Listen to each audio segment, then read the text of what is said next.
I'm very excited. It's September. Finally, this long summer is over. I am so ready for summer to be over. It's autumn. It's Halloween. Happy Halloween, everyone. I'm so excited. Okay, this year I thought it'd be fun to talk about my favorite autumn-ish books. First up, I'll do the category of like scary autumn books, you know, like, because it's Halloween, so you gotta put some scary books in there. The first one, The Picture of Dorian Gray. I really like this one. I love the atmosphere in this. The atmosphere is very autumny. It's not set in modern day, and I often find that books that have a little bit more history to them feel more autumn, because autumn feels kind of like a time to rediscover old things. This, I'm pretty sure most people know what it's about. It's just about Dorian Gray, who's just like this really hot guy, and he has this picture painted of him that he finds over time starts to look ugly, and perhaps the reason the picture's getting more ugly might have something to do with himself. I don't want to talk too much about it, even though I feel like most people know what it's about. It's quite short, it's spooky and a little scary, not too scary, but like it still kind of freaked me out. So that's why it's here, that's why it's on the list. I really like this one. So next one is a book by one of my favorite authors. 'Tis Something Wicked This Way Comes by Ray Bradbury. I love me some Ray Bradbury, man. The way this dude can describe stuff. Something Wicked This Way Comes is the story of two boys who just live in this town, and then this carnival comes to town and all kinds of weird stuff starts happening. It's very, again, spooky, creepy, autumn stuff. Because it takes place in autumn as well, and all the descriptions of autumn are just so lovely.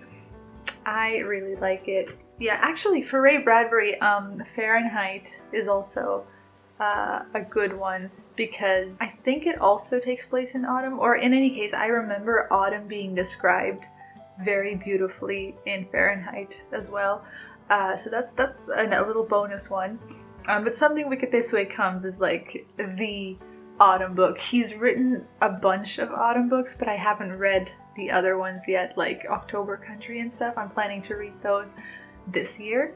His word choices are so imaginative, and I can like see everything so vividly. I can smell everything. I can almost feel everything, you know, like that's Ray Bradbury's writing for me, and I just love that. I also really loved the two characters, two little boys here. Stellar book, loved it. Another good spooky read that's like an actual spooky read that like might make you not be able to sleep.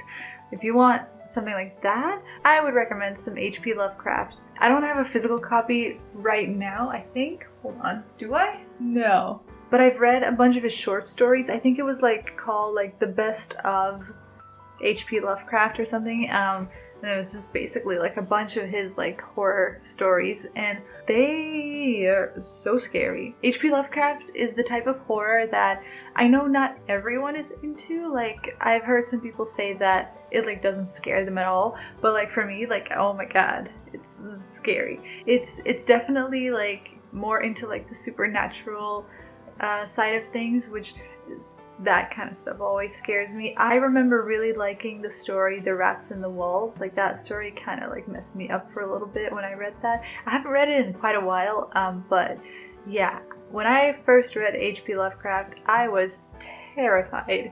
So if you want to get scared, I recommend H.P. Lovecraft. Next, let's do just like some random books that make me feel like autumn. First one here that I've got is Perks of Being a Wallflower.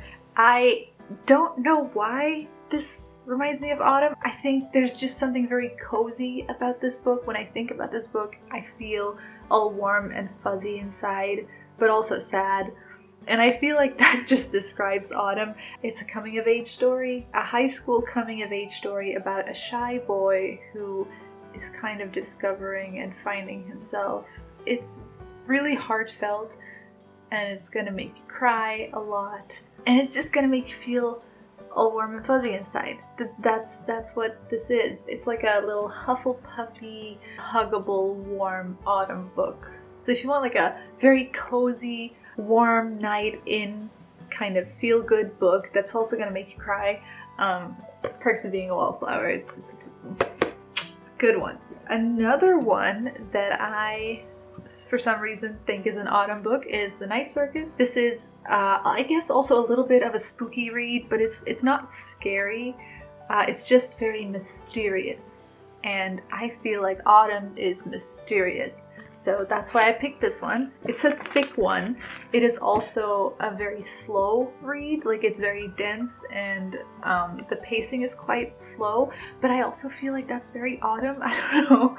It's about this circus, the Night Circus, and it is a very mysterious circus, and I'm not going to tell you much about it, really. There's really nothing you can say about this book, because I barely remember what happens in this book, like specific details, but I remember the atmosphere, and the atmosphere in this book is so lovely. I mean, lovely's not the right word. It's like, it's mysterious and it's like intriguing, and you just keep wanting to know more about what the hell is going on. The circus arrives without warning. No announcements precede it. It is simply there when yesterday it was not. This book almost feels like a dream, like a lucid dream, but like that's like a little bit creepy. Like there's something off about it. It's also romantic. I'm so bad at explaining these things. Another book I can recommend that's like a little bit scary, like on the weird side of scary, is a book called Under the Skin by Michel Faber? I don't know how to pronounce his name. There was a movie made based on this book, and if you've seen the movie's nothing like the book. I don't recommend the movie. Please read the book. It's very weird, but very good. Definitely the weirdest thing I've ever read. I can't even really tell you what it's about because I don't want to give anything away. It's set in Scotland, and it's all like misty and stuff, which like that mysterious vibe is very autumn. It's about this woman who is in this place and just weird stuff's happening. Again, it is a little bit supernatural, but it's definitely done in a very realistic way. Like this doesn't feel like a supernatural book. This just feels almost like nonfiction, which makes it so weird. Like, listen, the whole experience of this book is just, it's weird, okay? If you want to be freaked out, just read this book. That's all I can say. It's just freaking weird, and like I feel like that just suits autumn so much. The way I explain it, it doesn't sound like a good book, but it's such a good book though. Then I'd like to talk about a series that kind of brings me the autumn spirit. This one. This is the Darker Shades of Magic trilogy by V.E. Schwab. This is one of my favorite series of all time. It's the most autumny series that I think I've read, and it's not necessarily in a spooky way. It's more the vibes. The story is about, oh god, this is hard to explain. I'm just gonna read the back. Welcome to Grey London, dirty and boring, without any magic, with one mad king, George III. Then there is Red London, where life and magic are revered, and White London, a city slowly being drained through magical war, down to its very bones.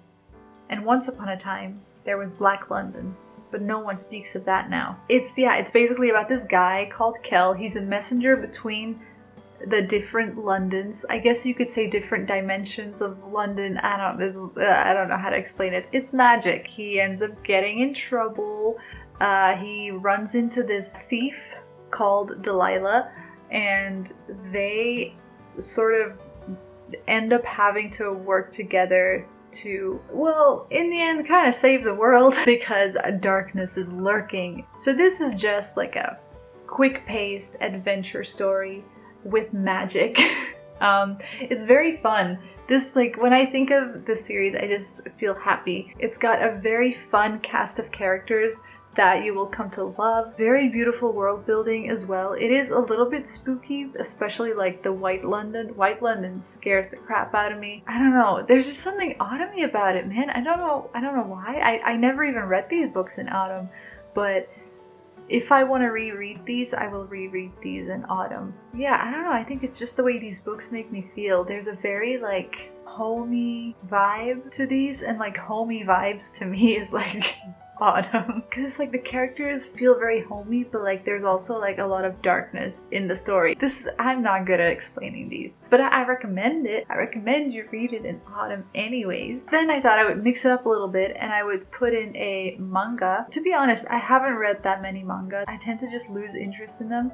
But this series is so good, and to me it feels very autumn, and that's Death Note. It is about this high school kid who's like super duper smart. One day he finds a notebook that's called a Death Note, and whoever person's name he writes in the book will die. He just decides to make the world a better place by killing bad people. And obviously the police starts looking for him. His dad's a cop, by the way, so that's another level. The cops can't find him, and then they call upon this guy called L, who's a detective who's also like super duper smart, and it's just like a cat and mouse race from then onwards. L going after the guy with the Death Note, and the guy with the Death Note trying to escape from L, but like they're both just like super duper smart people, and like the entire thing is just them like just being smart and like debating and like figuring stuff out, and like just like, oh man, I freaking love this manga. What's autumny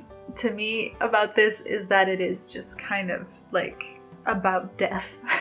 It's also about morality, you know, like what's wrong and what's right. Like, is it right for this kid to start killing people, even though the people he's killing are like axe murderers and stuff? Like, he's killing the bad people, right? Like, but what's, you know? It's quite short for a manga series. I think there's only 11 or 12 volumes, so you can like read this and finish this very quickly. And then for a final category, I have graphic novels or things with pictures in them. I have a lot of like autumny books with pictures in them.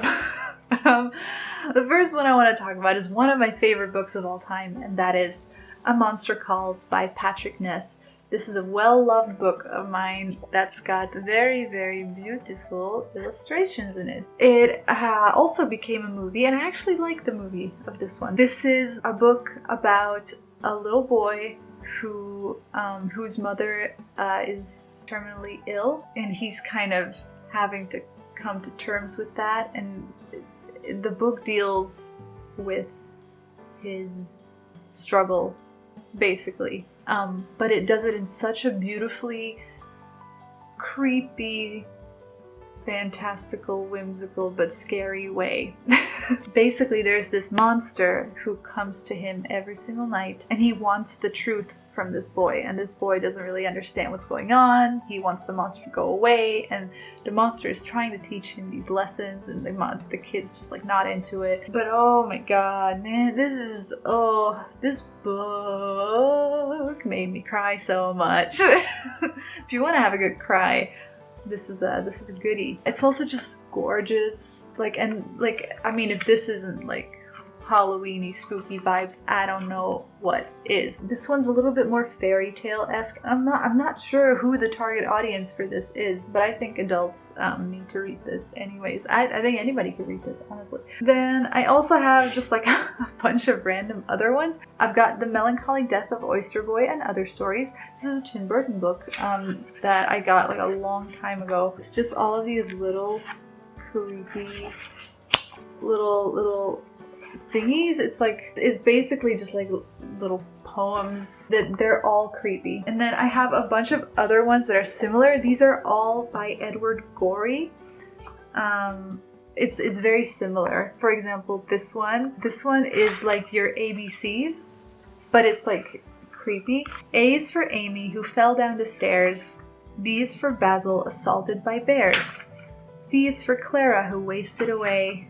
D is for Desmond, thrown out of a sleigh. It's basically like that thing that's like 100 Weird Ways to Die, but it's like a Halloween-y version. I got The Other Statue, which is, you know, similar. It's like very short with pictures. And then I also have this, I have a lot of his works. I got these from my aunt and uncle, and they are very well loved. Like, I've reread these on multiple occasions. If you're into those like creepy Halloween-y but still kind of cartoony vibes, I would recommend Edward Gorey's stuff a lot.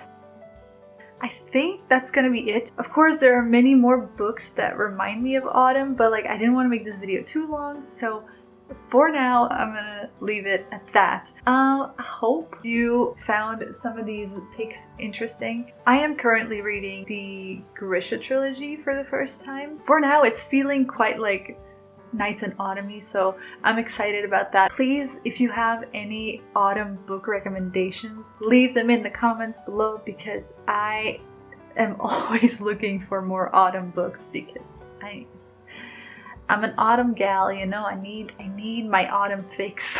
Okay, I think that's gonna be it for me today. I hope you have a wonderful day, and I'll see you in my next video. Goodbye.